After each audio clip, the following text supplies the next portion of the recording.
దేవుని వాక్యాన్ని విందాం. దానియేలు గ్రంథము 11వ అధ్యాయము 32వ వచనం. 743వ పేజీ నెంబర్. అందుకతడు ఇచ్చకపు మాటలు చెప్పి నిబంధనను అతిక్రమించి వారిని వశపరుచుకొనును. అయితే తమ దేవుని నెరుగువారు బలము కలిగి గొప్ప కార్యములు చేసెదరు. ప్రియులారా చూడండి, తిమోతికి రాసిన రెండవ పుస్తకం మొదటి అధ్యాయము 12వ వచనం. 194వ పేజీ నెంబర్. ఆ హేతువు చేత ఈ శ్రమలను అనుభవించుచున్నాను గాని నేను నమ్మిన వాని ఎరుగుదును గనక సిగ్గుపడను. జాగ్రత్తగా చదవండి.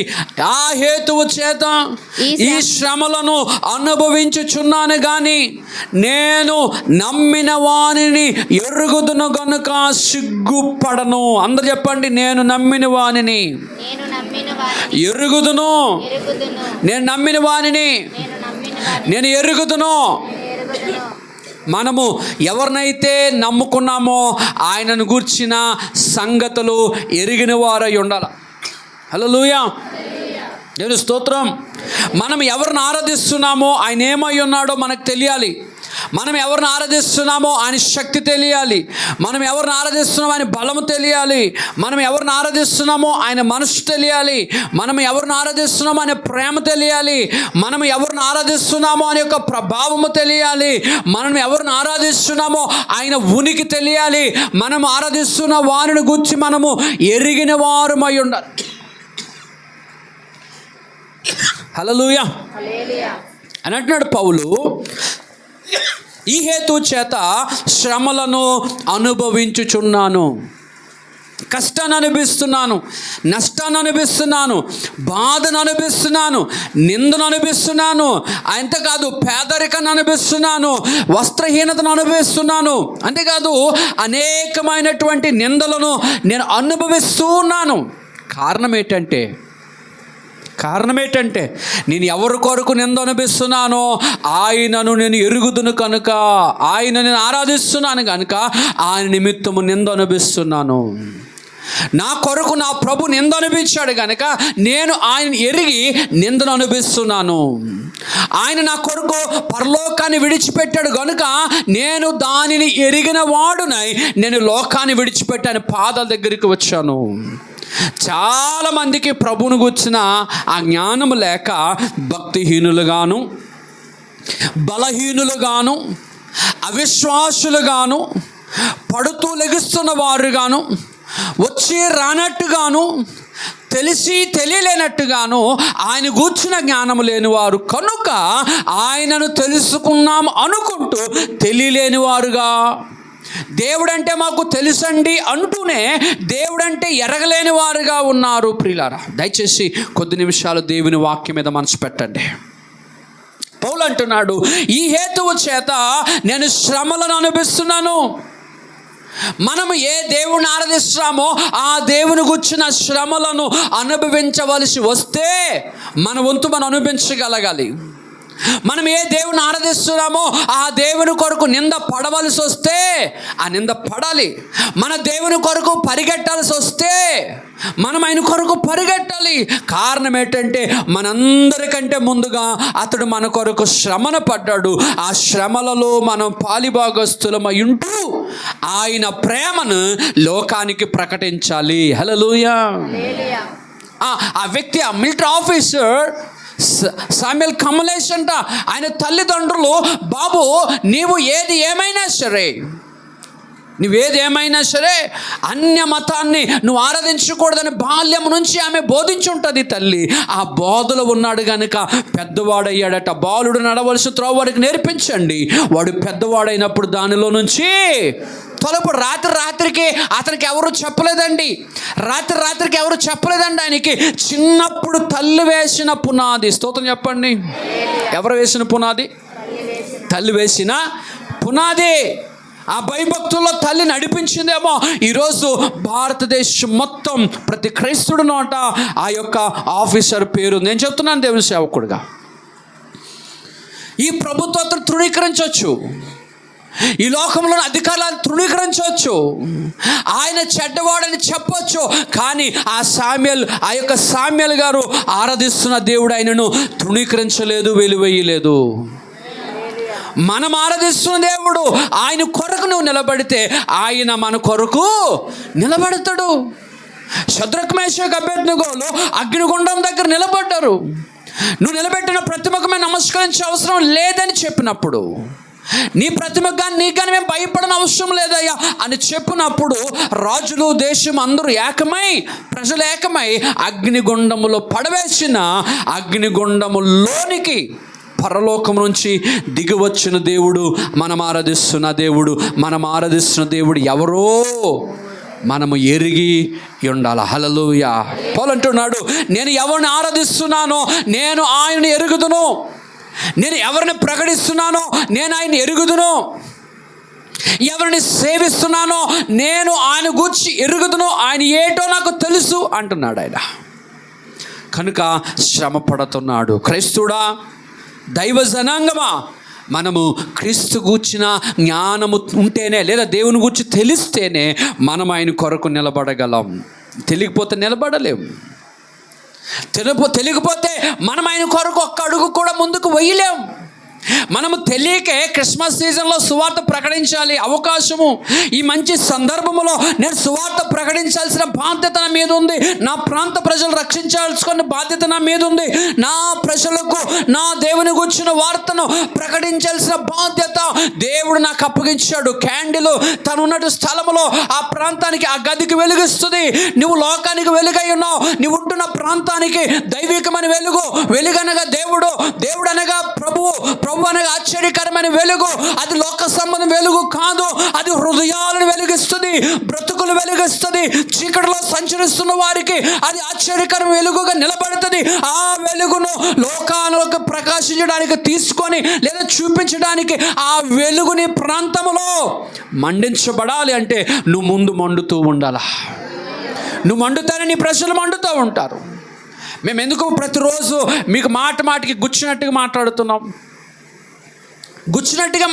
దేనికి అంటే, నువ్వు ప్రార్థనకు రా, నువ్వు దైవ మందిరానికి రా. సాయంకాలం, ప్రతి సాయంకాలం ప్రార్థన జరుగుతుంది మందిరంలో, రండి అంటే, అచ్చా నాకు కాదు వీళ్ళకి, నాకు కాదు వీళ్ళకి. ఇవి భక్తి పరులు లేదా దేవుని వాక్యం తెలిసిన వాళ్ళు చేసే పనులు కాదండి. వాక్యం తెలిసిన వాళ్ళు ప్రవర్తన కాదండి. దేవుడు అంటే ఎరిగిన వారి ప్రవర్తన కాదండి. ఈయన అంటున్నాడు, ఆయన నేను ఇన్ని శ్రమలు పడుతున్నాను, ఎవరిని ఆరాధిస్తున్నా నాకు తెలుసు కనుక నేను దేవుని కొరకు శ్రమ పడుతున్నాను, శ్రమ నాకు మేలైన అంటాడు దావీదు. నింద భాగ్యం ఎంచుకున్నారట, నింద భాగ్యం ఎంచుకున్నారు ప్రభు కొరకు. ఐశ్వర్యాన్ని వదులుకున్నారు. ఆ యొక్క మోషే అంటాడు, ఐగుప్తు యొక్క సకల ఐశ్వర్యములు క్రీస్తు యేసు నింద దగ్గర పెడితే, క్రీస్తు యేసు ప్రభు కొరకు నింద పడవలసి వస్తే, ఐగుప్తు దేశంలో సకల ఐశ్వర్యములు కూడా నా ప్రభు కొరకు పడిన నింద పక్కన పెడితే, ఐగుప్తు ఐశ్వర్యం అంతా కూడా నా ప్రభు పేరు కొరకు, నా ప్రభు పని కొరకు పడిన నింద ఐగుప్తు సకల ఐశ్వర్యముల కంటే గొప్పది, గొప్ప భాగ్యమని ఎంచుకున్నాడు. దేవుని స్తోత్రం. హల్లెలూయా. గంట సేపు లేదా 3 గంటలు ఇంట్లో డబుల్ కట్ మంచం మీద ఏసి వేసుకొని 3 గంటలు దొరలం కంటే 10 నిమిషాలు మందిరికి వెళ్ళి ప్రార్థన చేసుకుంటే గొప్ప భాగ్యము. చెప్పండి, అవునా కదా? రోజంతా ఆ ఇంటికి ఈ ఇంటికి వెళ్ళి ముగ్గులేసిన దానికంటే దేవుని మందిరానికి వెళ్ళి 3 నిమిషాలు మోకరించి ప్రార్థన చేసుకుంటే గొప్ప భాగ్యం అని ఎంచుకుంటాను. అన్న స్తోత్రం చెప్పండి. మోషే అంటాడు, ఏయ్ నాకు ఈ ధనము, నాకు ఈ ఐశ్వర్యము, నాకు ఈ పేరు ప్రఖ్యాతులు, నేను రాజకుమారిని అనిపించుకోవాలని నాకేం లేదయ్యా. రాజకుమారిని అనిపించుకునే అవసరం లేదు. కానీ క్రీస్తు కొరకు తన ప్రజలతో కలిసి నడిచి వెళ్ళినప్పుడు పడుతున్న నింద సకల ఐశ్వర్యముల కంటే గొప్పదని ఎంచుకున్నాడు మోషే. దేవుని ఎరిగిన మోషే. ఇక్కడ కూర్చొని ఎవరైనా దేవుడు అంటే నీకు తెలిస్తే ఐశ్వర్యము కంటే నింద, క్రీస్తు కొరకు పడి నింద భాగ్యం ఎంచుకుంటావు. మిలిటరీ ఆఫీసర్ అనిపించుకోవడం కంటే క్రైస్తవుడిని అనిపించుకోవడం బెస్ట్ అనుకొని ఉద్యోగంలో నుంచి బయటకు వచ్చాడు సామ్యుయల్. హల్లెలూయా. నీ పిల్లలు రేపొద్దున ఉద్యోగాలు వస్తాయి, నీ పిల్లలు వ్యాపారాలు చేస్తారు, నీ పిల్లలు పెద్దవారు అవుతారు.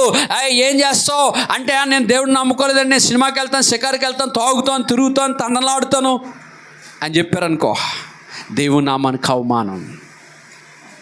నిన్ను బట్టి దేవుని నామానికి ఘనత. ఈరోజు ప్రతి సంఘంలో మాట్లాడతారు ఈయన కోసం, ప్రతి సంఘంలో.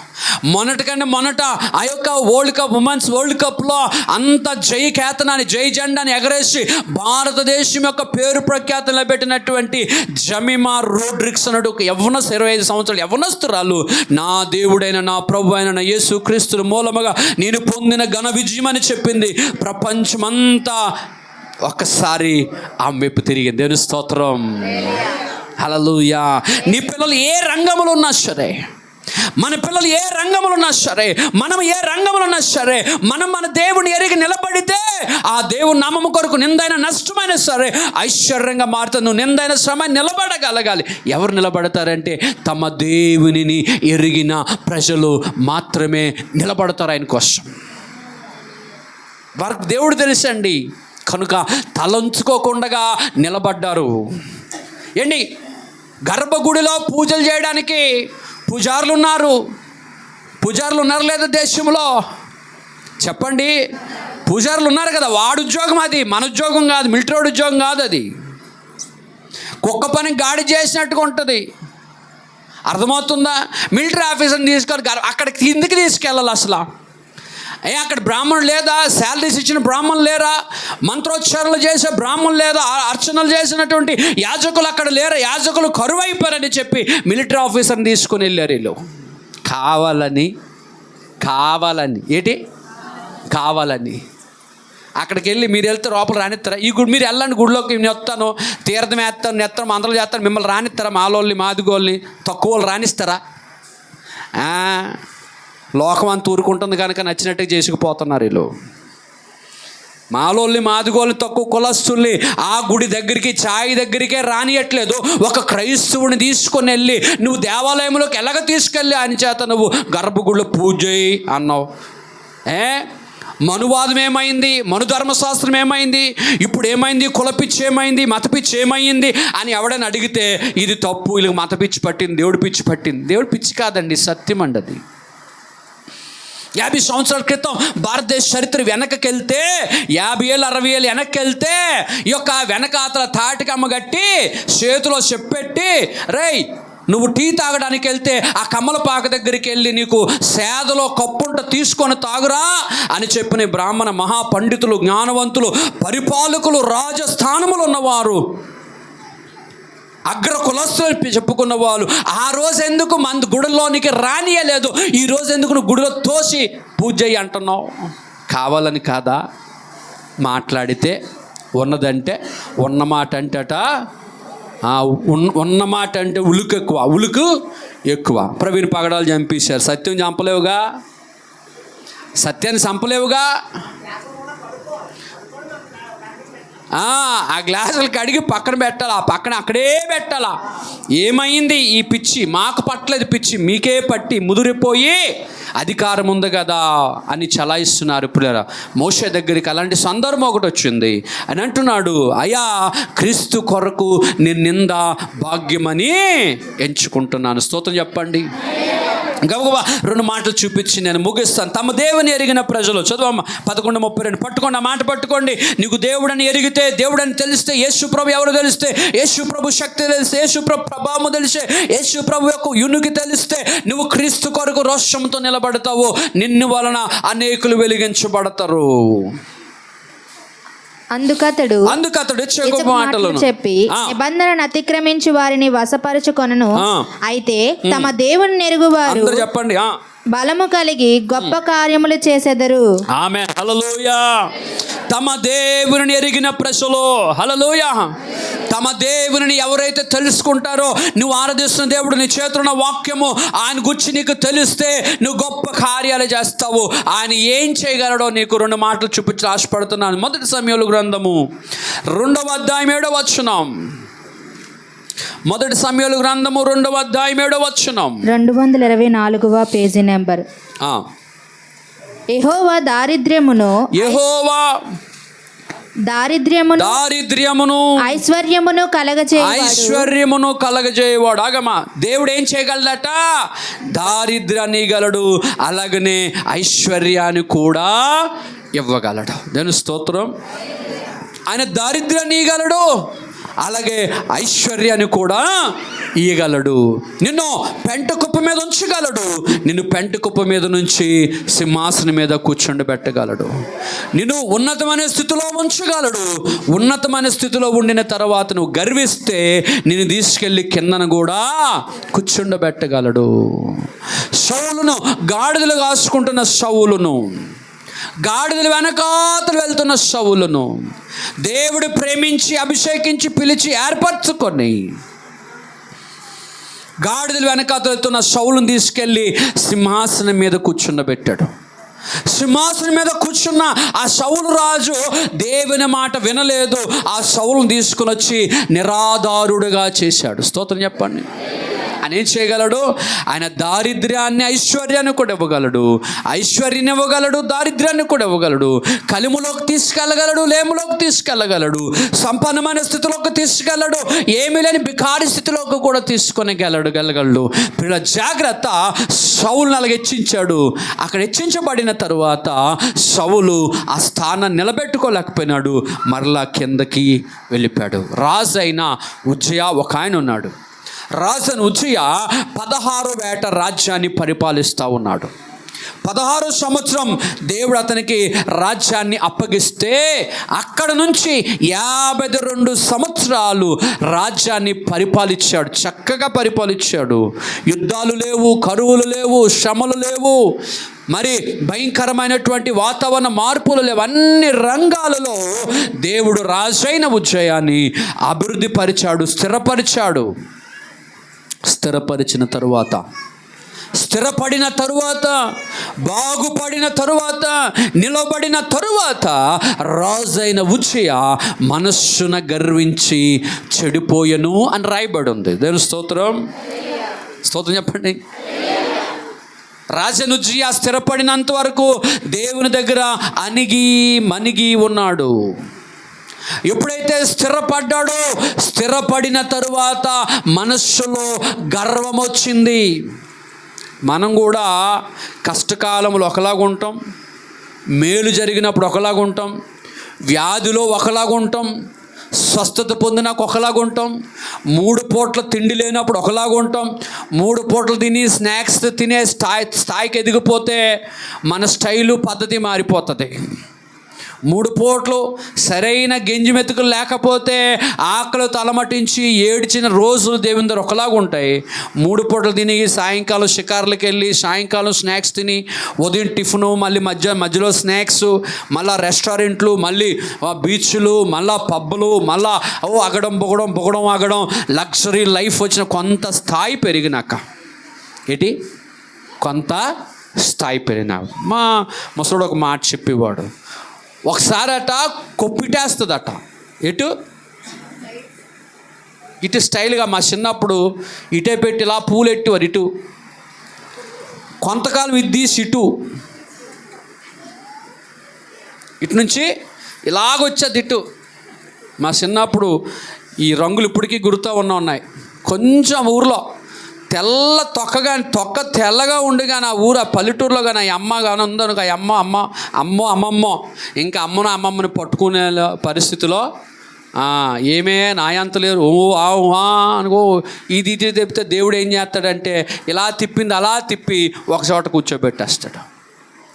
లేనప్పుడేమో నాయనా బాబు అంటాము, కలిగినప్పుడు అంటే పద్ధతి చూపు మారిపోద్దండి. నేను గమనిస్తాను. మీరు అనుకుంటారు కదా మా పాస్టర్ గారు అసలు నన్ను చూడలేదు, మా పాస్టర్ అచ్చ అందరిని గమనిస్తుంటుంటాను. లేనప్పుడు బాబు, నాయన, తండ్రి, ప్రభా ప్రార్థన వస్తాములండి, వీలు కుదరలేదండి, అసలు అవ్వట్లేదు పాస్టర్ గారు, బిజీ అయిపోయిందండి, చాలా బిజీ అండి, అవ్వట్లేదండి అనండి. చెప్పండి, అవ్వట్లేదు అనండి. చెప్పండి రా, అవ్వట్లేదు అనండి. మాట్లాడట్లేదే చెప్పండి. అవ్వలేదు చెప్పండి. అవ్వట్లేదు చెప్పండి. ఏం మాట్లాడి చెప్పండి, చెప్పండి రా. అవ్వట్లేదు అవ్వట్లేదు చెప్పండి అనండి. అవ్వట్లేదు అమ్మా ప్రార్థనకు రండి మీరు అనండి. అవ్వట్లేదు. కొంతకాలం తర్వాత దేవుడు అంటాడు, అవ్వట్లేదు. అర్థమైందా? కొండ మీద కొండ కింద తోడే తోడు తర్వాత అమ్మ దేవుడా యెహోవాను విడిచి తిరుగు వారికి శ్రమలు. కీర్తనలు అనుకుంటాను 16:4 చదువమ్మా.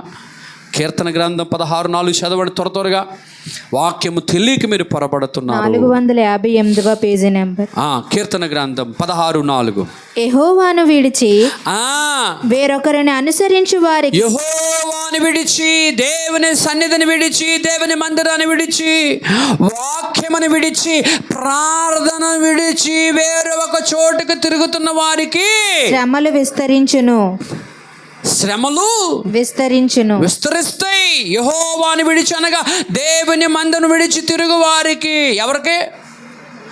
దేవుని మందిరం విడిచి తిరుగు వారికి, ప్రార్థన విడిచి తిరుగు వారికి, ఉపవాసాన్ని విడిచి తిరుగు వారికి, ఆదివారం ఆరాధన విడిచి తిరుగు వారికి, సువార్తను విడిచి తిరుగు వారికి శ్రమలు విస్తరిస్తాం. అనుకుంటున్నాం శుక్రవారం జీతం అండి, ఉద్యోగం అండి,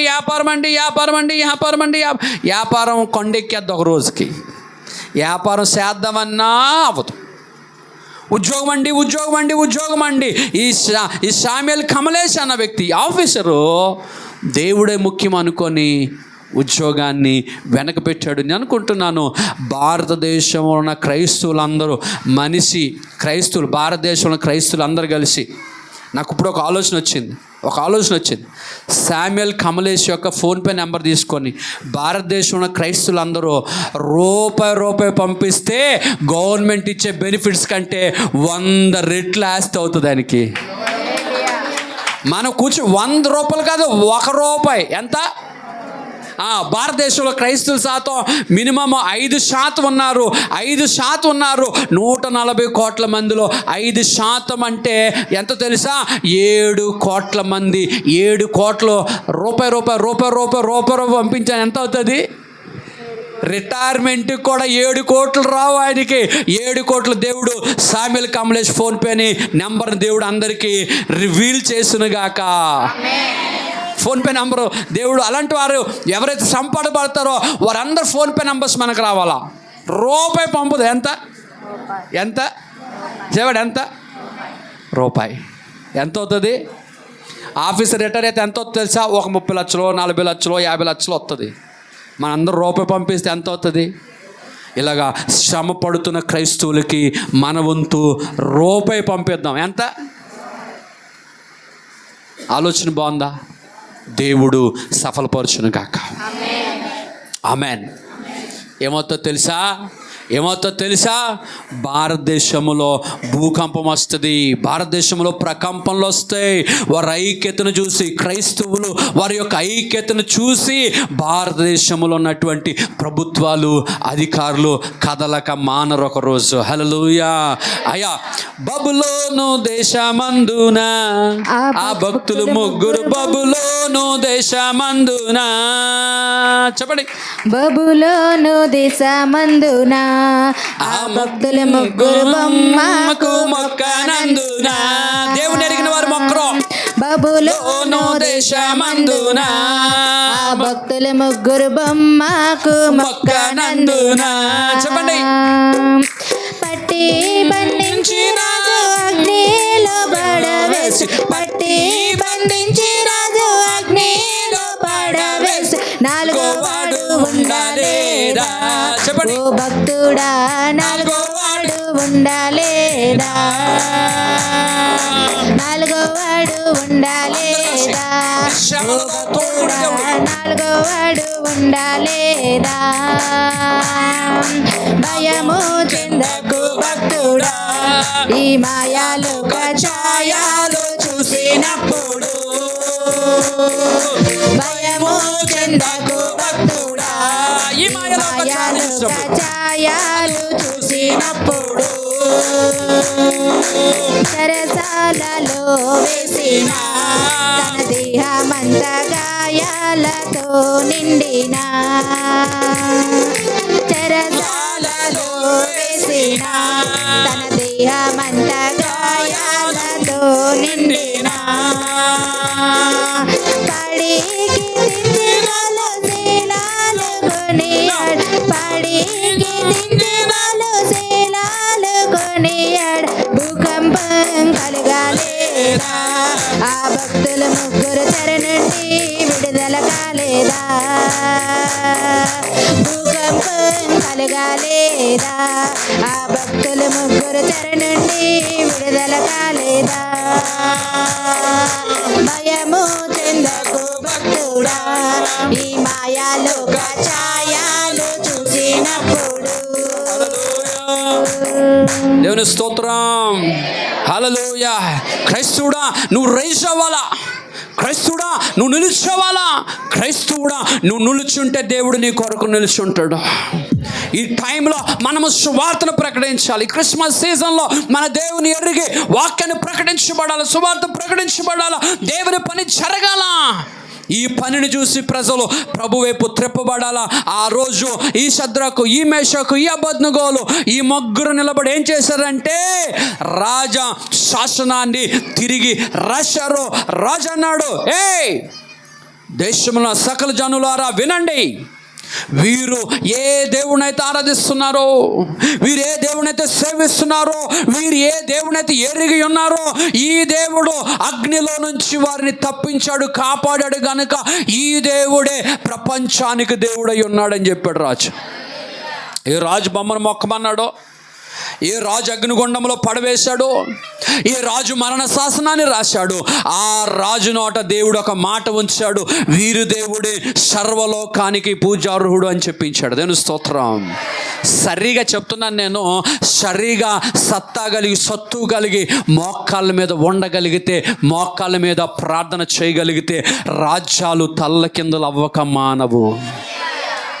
నీ పరిస్థితి తల్లకిందులవ్వక మానదు. రోషము కలిగి భక్తి చేయాలి. చేతగాని భక్తి చేయకూడదు, బలహీన భక్తి చేయకూడదు, నులివెచ్చన భక్తి చేయకూడదు. ప్రభు కొరకు నిందైన అవమానమైన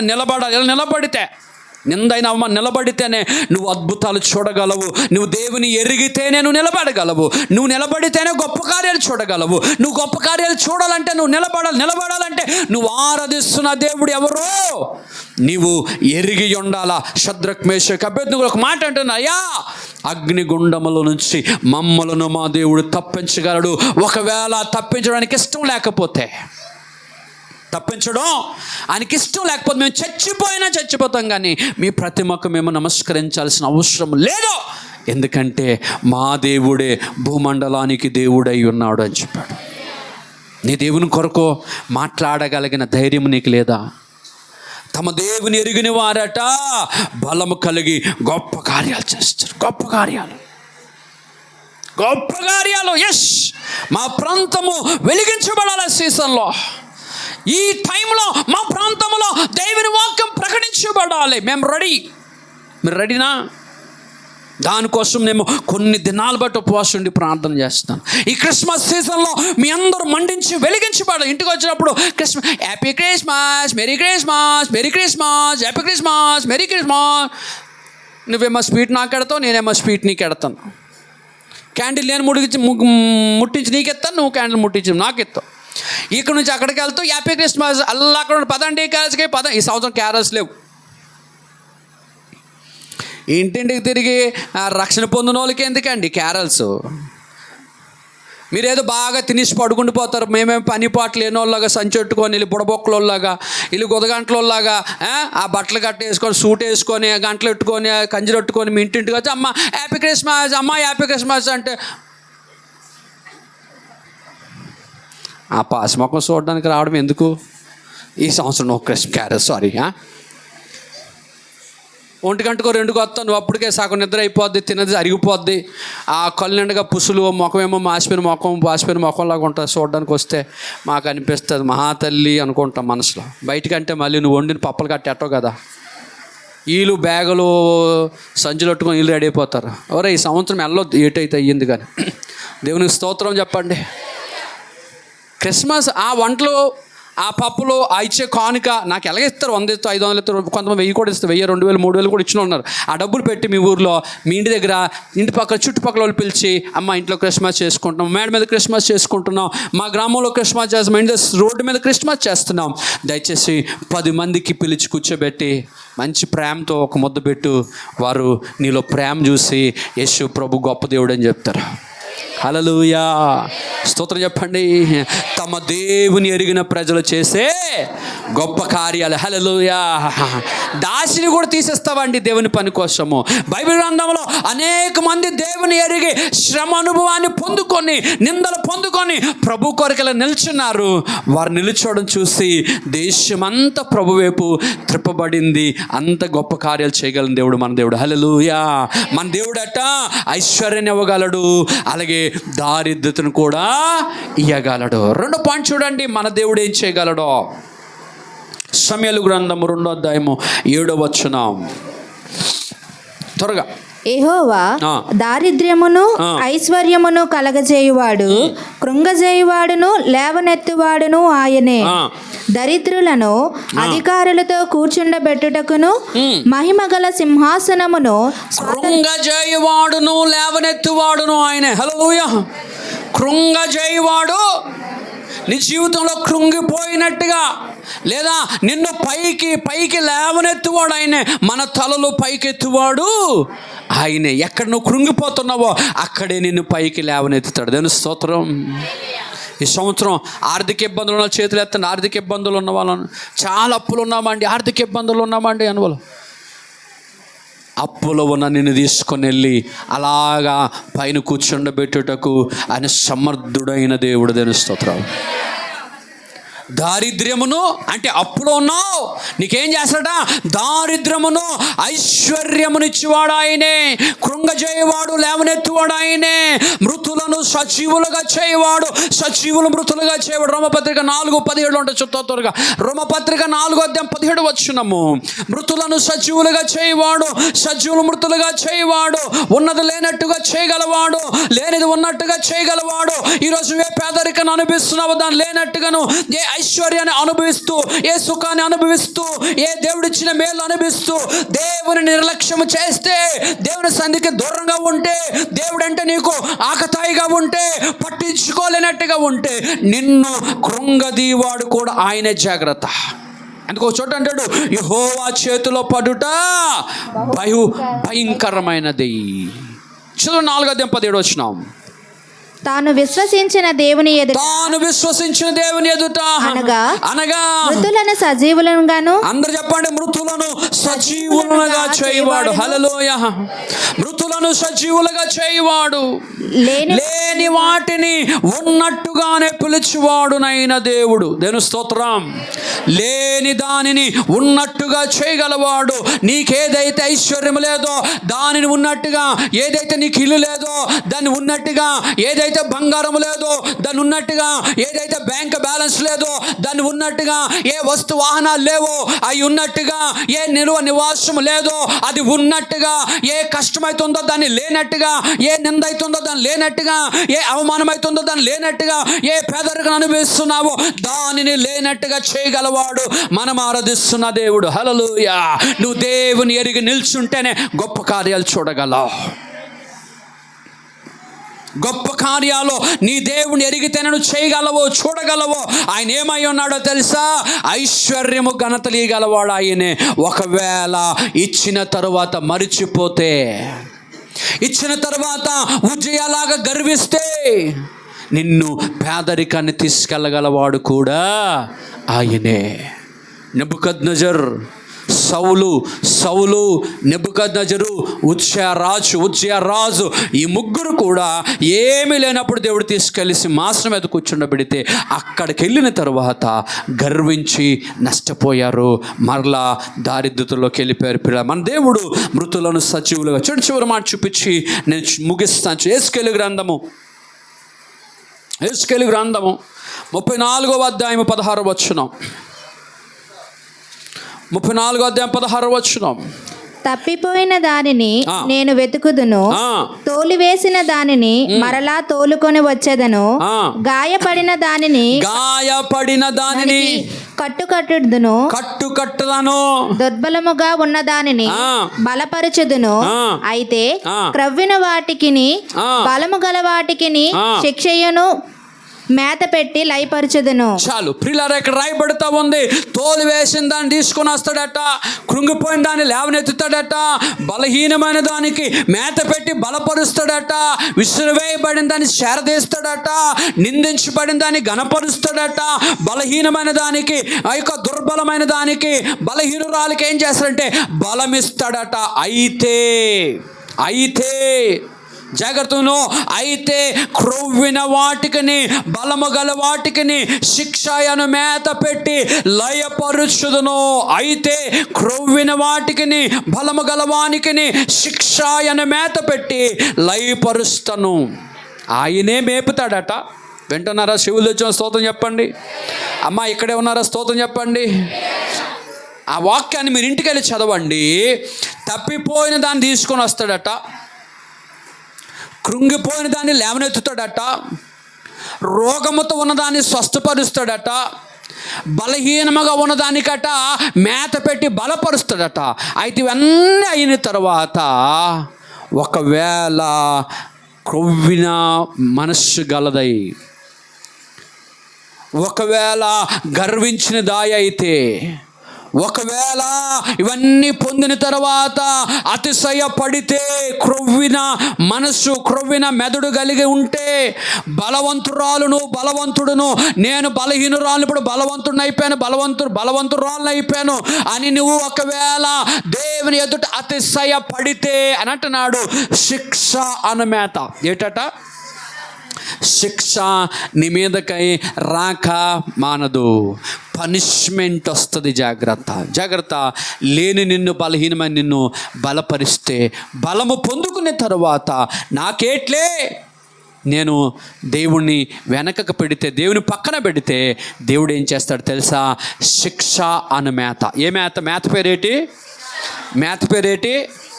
ఈరోజు రోడ్డు మీదకి వెళ్తే బోల్డ్ మేత దొరుకుతుంటుంది. ఆ మేత కోసం వెళ్ళిపోతుంటారు సాయంకాలం, ఉదయం, మధ్యాహ్నం. దానికి పాలా ఉండదు. రోడ్డు మీద నానగడ్డి దొరుకుతుంది కదా, ఆ గడ్డి, ఆ మేత, ఫాస్ట్ ఫుడ్లు అవన్నిటి కొరకు పరుగులు ఎత్తుకొని పోతూ ఉంటుంటారు. దైవ వాక్యం చెప్తుంది, నువ్వు బాగా అభివృద్ధి చెందిన తర్వాత నీవు కానీ గర్విస్తే శిక్ష అనే మేత పెడతాడు. చూడండి చివరి మాట, 36వ అధ్యాయము, యెహెజ్కేలు గ్రంథం 36వ అధ్యాయము 19వ వచనము. ఇది ఎక్కడ అవుతుంది అంటే 36:19 వచనం. వారి ప్రవర్తనను బట్టి వారి క్రియలను బట్టి వారిని శిక్షించి నేను అన్యజనులలోనికి వారిని వెళ్ళగొట్టగా వారు ఆయా దేశములకు చెదిరిపోయిరి. చాలు ప్రియులారా, వారి ప్రవర్తనను బట్టి వారి క్రియలను బట్టి వారికి శిక్ష అనే మేత పెడతాను, శిక్షిస్తాను. ఎవరైతే వారి మాటలు బట్టి, ఎవరైతే వారి ప్రవర్తనను బట్టి, ఎవరైతే క్రియలను బట్టి దేవునికి దూరంగా ఉంటారో, క్రియలు ప్రవర్తనను బట్టి ఈ మేత నీకు వేయబడుతుంది, శిక్ష నీ మీదకు రాబడుతుంది. అంటే నువ్వు దీవించబడిన తర్వాత అతిశయపడితే, మేలు పొందిన తర్వాత దేవుని మర్చిపోతే, సుఖము సౌఖ్యము ఆస్తులు అంతస్తులు కలిగిన తరువాత నువ్వు మనస్సున అదే క్రొవ్వినట్టు అని రాయబడింది అక్కడ, క్రొవ్విన వారికి, బలము గల వారికి శిక్షని మేత పడతాడట. ఇది ఎక్కడ ఆధారపడుతుంది? ఇదంతా వారి ప్రవర్తన బట్టి, వారి క్రియలను బట్టి వారిని శిక్షిస్తాను. వారి క్రియలను బట్టి. ముందు చెప్పాను కదా, బాగా గడిచిందనుకో అక్క ఇటేపేస్తుంది, అంతా పోయిందనుకో ఏటిది కొప్పు ఇటు నుంచి ఇటు వచ్చేస్తుంటమాట, సూర్యబింబంలాగా. సూర్యుడిలాగా ఉదయం అటు ఉంటుంది, సాయంకాలానికి ఇటు వచ్చేస్తుంది. లేనప్పుడేమో దేవుని మీద ఆనుకుంటాం, కలిగిన తర్వాత ఏమో మనుషుల వైపు. దయచేసి మిమ్మల్ని బ్రతిమలాడుతున్నాను,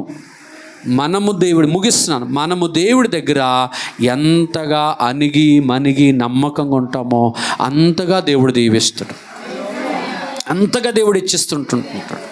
నువ్వు అడగకుండగానే నేను దీవిస్తూ ఉంటుంటాడు.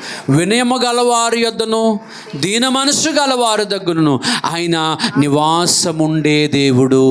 చాలా మందిలో నాకు వారి మనసు వాళ్ళ దగ్గర మాట్లాడి ప్రార్థన చేస్తుంటే వాళ్ళ హృదయంలో ఏదో తెలియని గర్వం కనబడుతూ ఉంటుంది. వాళ్ళ చూపులో కనబడుతుంటుంది గర్వం, వారి మాటలో గర్వం కనబడుతుంటుంటుంది, వారి ప్రవర్తనలో గర్వం కనబడుతుంటుంటుంది, వారు నడిచిన నడకలో గర్వం కనబడుతూ ఉంటుంటుంది. నేను చూసి మనసులో అనుకుంటాను ఏమీ లేనాకే ఎగిరెగిరి పడుతుంది రా బాబా, ఏమున్నది అనిపిస్తుంది. చూపులోనే మేమెంత భక్తిపరులమో తెలుసా, మేమెంత ధనవంతులమో తెలుసా అంటున్నాడు. నీ ప్రవర్తనను బట్టి, నీ క్రియలను బట్టి నీ మీదకి శిక్ష వస్తుంది. దారిద్ర్యమును ఐశ్వర్యం ఇచ్చేవాడు ఆయనే, కృంగజేయవాడు లేవనెత్తువాడు ఆయనే, బలపరచువాడు ఆయనే, బలహీనత చేసేవాడు ఆయనే, సజీవులు మృతులుగా చేసేవాడు ఆయనే, మృతులను సజీవులుగా చేసేవాడు ఆయనే, ఉన్నది లేనట్టుగా చేసేవాడు ఆయనే, లేనిది ఉన్నట్టుగా చేసేవాడు కూడా ఆయనే. అందుకే ఆ సామ్యుయేల్ కమలేష్ అన్నటువంటి ఆయన ఉద్యోగం ఇచ్చింది ఆయనే, ఉద్యోగం పోవడానికి కారణం ఆయనే. ఉన్న ఉద్యోగం ఉంటే పోతే ఎట్లే అనుకొని నా దేవుడే దిక్కు అనుకొని దేవుడే చూశాడు. దేవుని స్తోత్రం. ఉద్యోగం ఎవరిచ్చారు?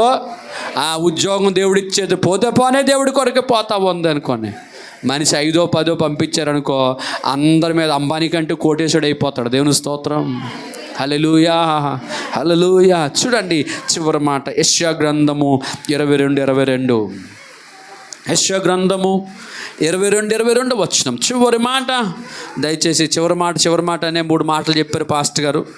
మరి నువ్వు కూడా వస్తాను అనుకుని చెప్పి 11కి 12కి 1 గంటకు వస్తున్నావు కదా. నేను దావీదు ఇంటి తాళపు అధికార భారమును అతని భుజము మీద ఉంచెదను. అతడు తీయగా ఎవడను మూయజాలడు, అతడు మూయగా ఎవడను తీయజాలడు. చాలు, ఆమె అందరూ చెప్పండి. అతడు మూయగా ఎవడను తీయలేడు, అతడు తీయగా ఎవడను మూయలేడు. స్తోత్రం చెప్పండి. అందరు స్తోత్రం చెప్పండి.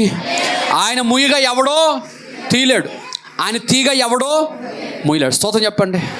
నీ గుండెలో రాసుకోవాలా. దరిద్రం ఐశ్వర్యం ఆయన ఇస్తాడు, కృంగజీవితాన్ని లేవనెత్తుతాడు, పైనుంచి కిందకి తోసేయగలడు, పెంట మీద ఉన్న తీసుకెళ్ళి పైన పెట్టగలడు, పైన ఉన్న కిందకి తోయగలడు. ఏమైనా చేయగలవు, కథ మొత్తం మార్చగలవు.